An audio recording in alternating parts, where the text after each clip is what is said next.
hello guys जुन्स kitchen garden चेनेलले आपनालोक सकलोके स्वागतम जनाइছো এতিয়া গধূলি 7টা বাজিছে আৰু মই আহিছো পাকঘৰলে আচাৰ বনাও বুলি আচাৰটো মানে দিনত সময় নাপালো হেকাৰণে ভাবিছো এতিয়া বনাই লও ভাত বনাবলো আছে তাৰ আগতে ভাবিছো আচাৰখিনি বনাই লও কালিয়ে আচাৰ ৰদত দিছিলো আজি হৈ গল হুকালে এখিনি পিছফালে আছে আৰু ঔটেঙা আচাৰ বৰ বেছি নহয় আসলতে ঔটেঙাটো দুটা ঔটেঙা নিছিলে খাবলৈ কিন্তু মই তাৰে আধা খালো ডাইলত দি আৰু ভাবিছো বাকিখিনি আচাৰ বনাও মই এনে সাধাৰণতে আচাৰ খুব কমেই বনাও মোৰ মায়ে আচাৰ বনায় মায়ে আচাৰ খুব ধুনিয়া বনায় আৰু যেতিয়াই খাবলৈ মন যায় মাৰ পৰা লৈ আনো আৰু কেলে জানো কালি মোৰ খুব মানে ঔটেঙা আচাৰখিনি বনাবলৈ মন গল হেকাৰণে অলপমান কাটি মই ৰদত দিলো আৰু এতিয়া মই বনাও আসলতে ঔটেঙা আচাৰ সবে বনাবলৈ জানে মই মাত্ৰ এতিয়া ভিডিওটো আৰম্ভ কৰিছো আৰু লগতে আচাৰখিনি বনাম যেতিয়া আপোনালোকক দেখুৱাই দিও বুলি ভাবিলো আৰু এতিয়া মই আচাৰখিনি পটাপট বনাই লও ঔটেঙা আচাৰত কি মছলা লাগিব মই প্ৰথমে আপোনালোকক দেখুৱাই লও এইখিনি লৈছো মই সৰিয়হ বগা সৰিয়হ 2 চামুচ মান লৈছো আজৱাইন গুটি অকমান লৈছো আধা চামুচ মান হ'ব আৰু এয়া জিৰা লৈছো 1 চামুচ সৰু চামুচেৰে আৰু অকমান জালুক লৈছো গোটা জালুক আৰু 1 চামুচ মান মই লৈছো সফ আৰু 1 চামুচ লৈছো পাঁচফোৰণ আৰু এইকেইটা 4-5টা মান শুকান জলকীয়া লৈছো আৰু দুখিলা এয়া তেজপাত লৈছো এতিয়া এই মছলাখিনি মই অকমান ভাজি লম শুকানকে এফালে মই মিঠাতেল আগতীয়াকে গৰম কৰি থৈছিলো কেফুটামান নহৰু এনেকে ফালি ফালি দি দিছিলো তেলত আৰু এইখিনি তেল ঠাণ্ডা হ'ল এতিয়া মই মছলাখিনি ভাজি লও এইখিনি একেলগে মই ভাজিম শুকানকে পেন গৰম হ'লে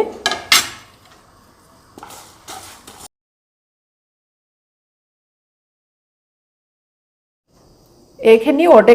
ঔটেঙাখিনি মই অকমান নিমখ হালধি দি বইল কৰি লৈছিলো একদম কমকে বইল কৰিছো অলপ কোমল হওঁতে মই নমাই থৈছিলো এইখিনি এতিয়া মোৰ মছলাখিনি হৈ গল পিছি লোৱা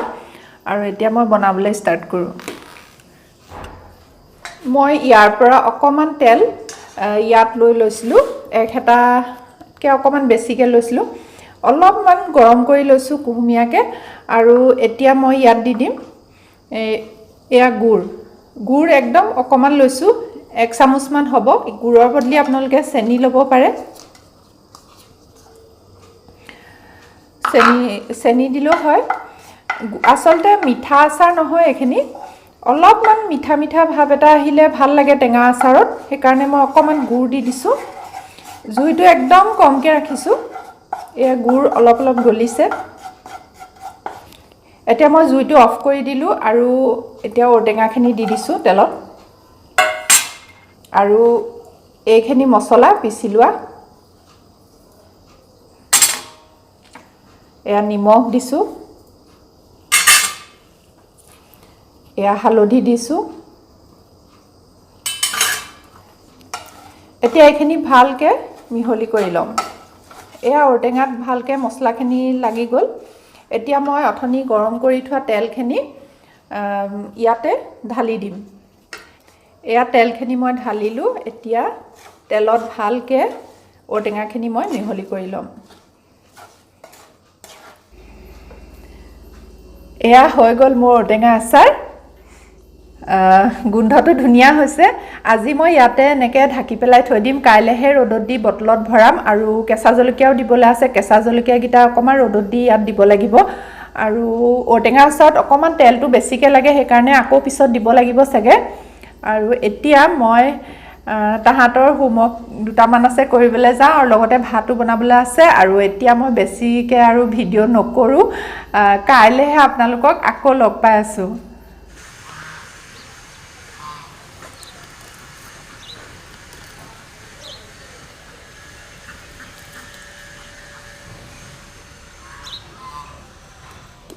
হেল্ল' গাইজ আজি আকৌ আপোনালোকৰ ওচৰলৈ আহিলো আৰু এতিয়া মই এয়া ধনিয়া ছিঙিবলৈ আহিছো আৰু আমাৰ ধনিয়া কোট কৰিছে আপোনালোকক দেখাই দিছো ভালকে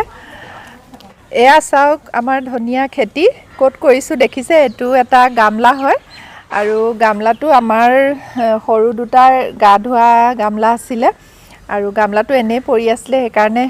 ইয়াতে ধনিয়া খেতি কৰিলো ধুনীয়াকৈ হৈছে এয়া ধনিয়াখিনি আচলতে গামলাটো মোৰ পেলাই দিবলৈ মন নগ'লে কিছুমান বস্তু পুৰণা হ'লেও পেলাই দিবলৈ মন নাযায় কিবা এটা মৰম লাগি থাকে আৰু তাহাঁতক ইমান দিন মানে গা ধোৱালোঁ গামলাটোত সেইকাৰণে মই পেলাই দিবলৈ মন নগ'ল অকণমান ফাটিছিলে তলটোত তথাপিও মানে মাটি চাটি ভৰাই এতিয়া মই ধনিয়া সিঁচি দিছোঁ আৰু এইখিনি ধনিয়াখিনিতো ধুনীয়া হৈছে দেখিছে আপোনালোকে কালি মই যে আচাৰ বনাইছিলোঁ সেইখিনি জলকীয়া ভৰালোঁ মই দেখাই আছোঁ আপোনালোকক এয়া মোৰ আচাৰ ৰ'দত দিছোঁ এইখিনি ঔটেঙা আচাৰখিনি মই এয়া জলকীয়া ভৰালোঁ আজি অকণমান ভিনেগাৰো দি দিছোঁ আচলতে টেঙা আচাৰত ভিনেগাৰ নিদিলেও চলে কিন্তু অকণমান দিন ভাল হৈ থাকিবৰ কাৰণে মই ভিনেগাৰ অকণমান দি দিছোঁ আৰু জলকীয়াখিনি 2 ঘণ্টামান মই ৰ'দত দি লৈছিলোঁ তাৰ পানীখিনি শুকোৱালৈকে আৰু এতিয়া মই এয়া ভৰাই দিছোঁ আৰু এনেকৈ কাপোৰ এখন মাৰি মই ৰ'দত দিওঁ নহ'লে কি হয় হাফুখন যদি মাৰি থওঁ তেতিয়া পানী হৈ ভিতৰলৈ সোমাই গ'লে আচাৰখিনি বেয়া কৰে সেইকাৰণে এনেকৈ কাপোৰখন মাৰি মই ৰ'দত দিওঁ আৰু যেতিয়া ঠাণ্ডা হ'ব আচাৰখিনি তেতিয়া মই হাফুখন আকৌ মাৰি থৈ দিওঁ আৰু এইখিনি মই 4-5 দিনমান একেৰাহে ৰ'দত দিম এনেকৈ কাপোৰখন মাৰি আৰু তাৰপিছত আৰু খাবলৈ হ'বই আৰু এটা বটল এইখিনি ইয়াত আৰু অলপমান তেল দিব লাগিব আৰু এতিয়া মই আৰু এটা মোৰ কাম আছে কামটো কি হয় সেয়া হৈছে নাৰিকল ৰুকাৰ কাম নাৰিকলৰ ৰেচিপি এটা আপোনালোকৰ কাৰণে লৈ আনিম অতি সোনকালে আৰু এইখিনি মোৰ নাৰিকল এইখিনি কেৰেলিয়ান নাৰিকল বুলি কৈছে সৰু সৰু দেখাত একেবাৰে সৰু মিক্সিত দিব লাগিব ৰুকিবলৈ অকণমান দিগদাৰ হ'ব যেন পাইছোঁ সেইকাৰণে এইটো মই মিক্সিতে দি পিচি ল'ব লাগিব পানী নাই অকণমান আছে চাগে আৰু মই আকৌ আপোনালোকক লগ পাই আছোঁ হেল্ল' গাইজ আজি আমাৰ দুপৰীয়া হাঁহে কোমোৰাই 2টা ঘৰৰ হাঁহ আৰু ঘৰৰ কোমোৰা দি আৰু দেখাই আছোঁ এফালে আমাৰ হাঁহ কাটিবলৈ লাগি গৈছে আপোনালোকক দেখাই দিছোঁ ৰ'বক হাঁহ কটা আৰম্ভ কৰি দিছে আমাৰ ঘৰত মানুহ বেছি কাৰণে 2টা হাঁহ ল'বলগীয়া হৈছে আৰু ওচৰতে সি কোমোৰাটো লৈ লৈছে সি নিজে বাৰীত কৰাৰ কাৰণে কোমোৰাটো দেখুৱাই দিছে মই ভিডিঅ' কৰা দেখি আৰু এইফালে মাহঁতেও হাঁহ কটা চাই আছে লগতে এইফালে ভণ্টিও চাই আছে আৰু আমাৰ জিল আৰু নীলেও ৰৈ পেলাই চাই আছে হাঁহ কটা কেনেকৈ হাঁহ কাটিছে চাইছে আজি বহুত দিনৰ মূৰত হাঁহে কোমোৰাই খাম মই পাকঘৰলৈ যাওঁ বাকীখিনি বস্তু ৰেডি কৰোঁ বনাবৰ কাৰণে আৰু আপোনালোকক দেখাই আছোঁ এয়া মোৰ হাঁহৰ মাংস উতলি আছে হাঁহে কোমোৰাই বনাইছোঁ আৰু কেইডোখৰমান কোমল চাই মাংস আলু আৰু পিঁয়াজৰ লগত ফ্ৰাই কৰিছোঁ ৰেচিপিটো শ্বেয়াৰ কৰা নাই কাৰণ আমাৰ প্ৰতিজন হাঁহ ভাল পোৱা মানুহে হাঁহে কোমোৰাই বনাবলৈ জানেই আৰু এয়া ফ্ৰাইহে কৰিছোঁ বেলেগ ধৰণে একো বনোৱা নাই আজি কিন্তু খাই ভাল লাগিব যেন পাইছোঁ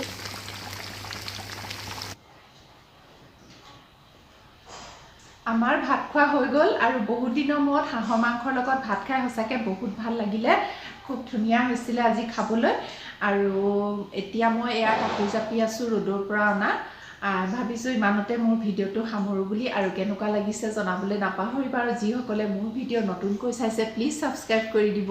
আজিলৈ আহোঁ পুনৰ লগ পাম নমস্কাৰ